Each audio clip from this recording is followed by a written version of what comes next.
Tagalog Express tayo, Tagalog Tarot, Sun, Moon, Rising Sign, and Venus. General reading for the sign of Scorpio. So, kunin mo lang kung ano yung magre-resonate. Tapon mo na yung iba. Kung hindi ka nakaka-relate, carry lang yan. Maraming pagkakataon para pare sa English reading. Maraming pagkakataon para manood ulit ng tarot. Sa mga 90s kids dyan, kung nakakilala si Sinay de Seva, ito ay gabay lamang. Meron tayong free will. Gamitin natin ito. Sinesmooth talk ka ng iyong karelasyon. Mukhang pag-ibig itong sayo. An offer of love. Palalayain mo na yung sarili mo sa bagay na hindi na nag-work para sa'yo. For the longest time siguro feeling mo trap ka sa isang relasyon na hindi mo naman gusto. O kaya siguro nagkaanak kayo nang hindi inaasahan, tapos parang na-realize mo na parang hindi ito para sa akin. Hindi ito yung alam mo yung nasa relasyon ka pero para kang nag-iisa. Ganon. Tapos for the longest time meron kang inaasahan na ewan ko kung inaasahan mo na magbago ba? Inaasahan mo na may gawin yung partner mo pero hindi niya ginagawa. So, parang pumuti na yung buhok mo, kakahintay. Tingnan mo yun, no, si Sleeping Beauty. Walang peace. Walang nagsistay. Laging ganito sa Scorpio, pati yung English reading ko. Parang ganito din. Ayaw magsimula ng panibago, ayaw umalis, natatakot na gumawa ng natatakot mag-take ng risk. Maaring Taurus, Virgo, Capricorn ang kadil mo, pero pwede ding ikaw to. Parang ang lakas ng pakiramdam ko, ikaw to. Risk averse, ayaw mag-take ng risk. Pwede ding ayaw mag-invest sa relationship. Pwedeng pera ang pinag-aawayan. Merong hindi magaling mag-manage ng resources. Tapos kapag galit ka na, kiss and makeup, lambing-lambing, nakukuha ka sa lambing. Pero for the longest time, alam mo na kailangan mo nang itigil to. Kailangan mo nang mag-venture ng something new. Pwede din kasi na yung Scorpio na nakaka-resonate ng reading na to, pwedeng meron siyang prospect. Meron na siyang nakikita na tao na maaring yun ang nagbibigay ng sigla sa kanya. Pwede rin na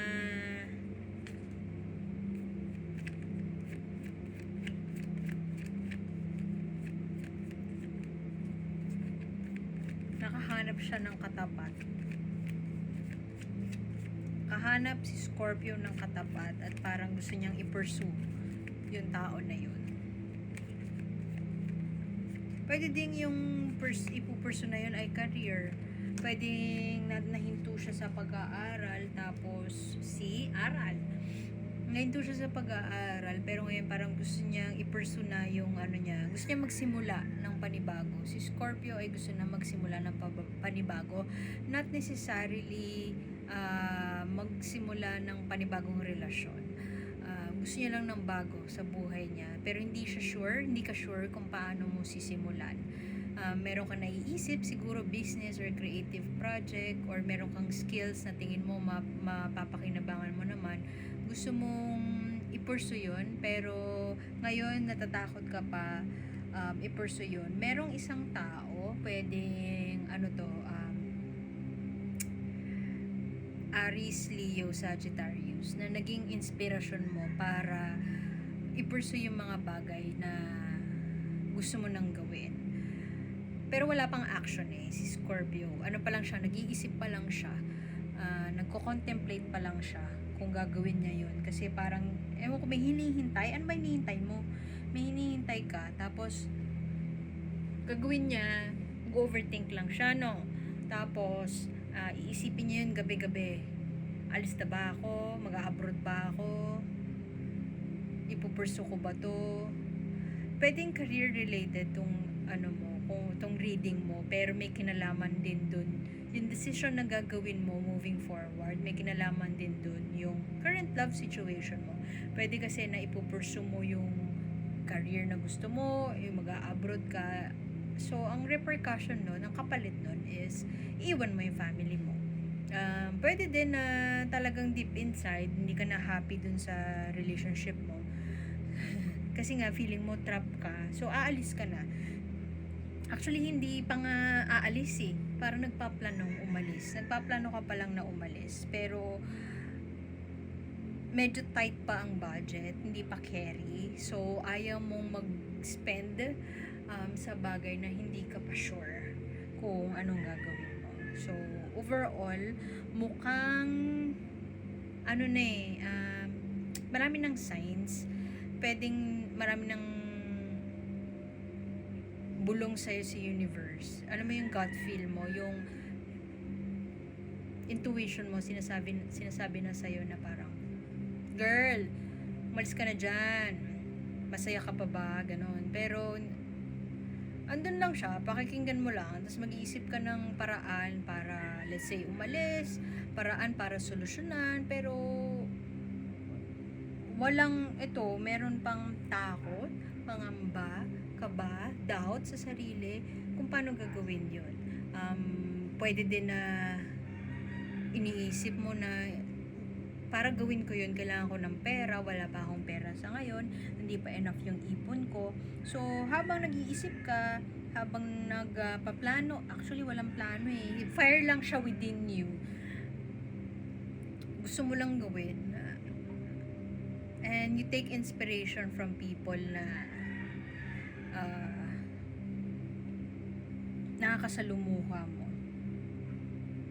na-admire mo. Pwedeng tatay mo to eh. Aries, Leo, Sag. So, siya yung guidance mo.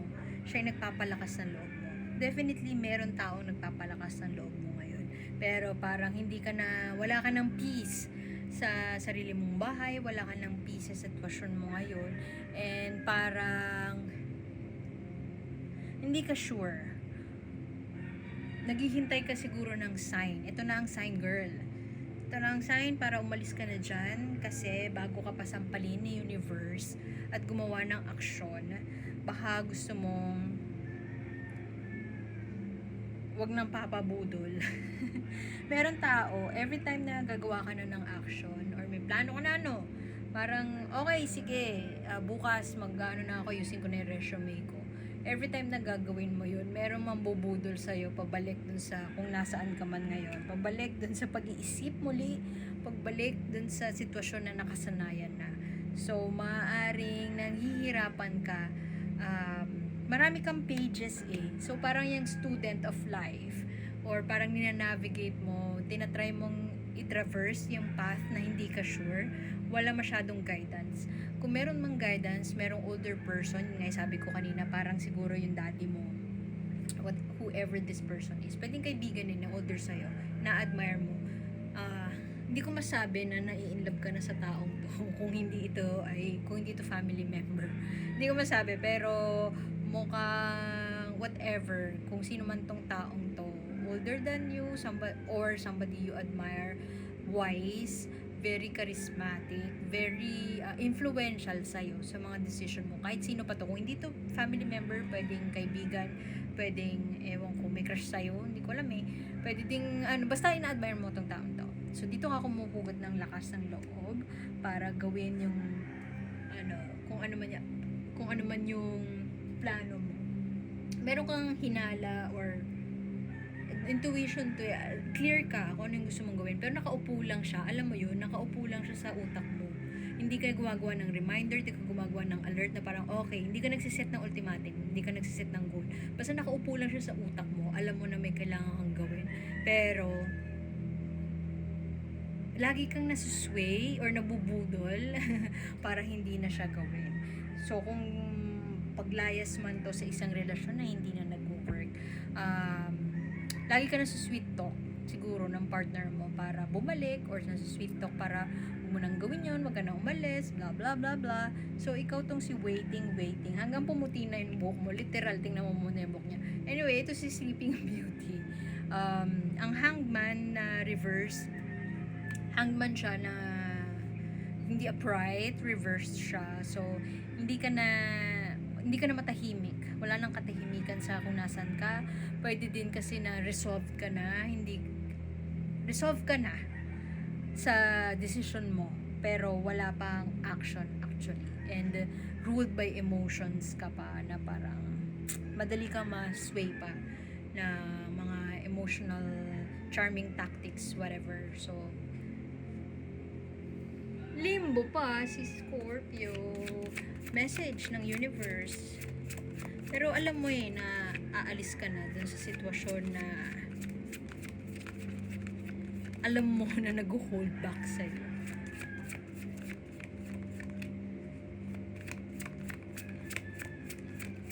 Ingat ka sa overthinking, girl.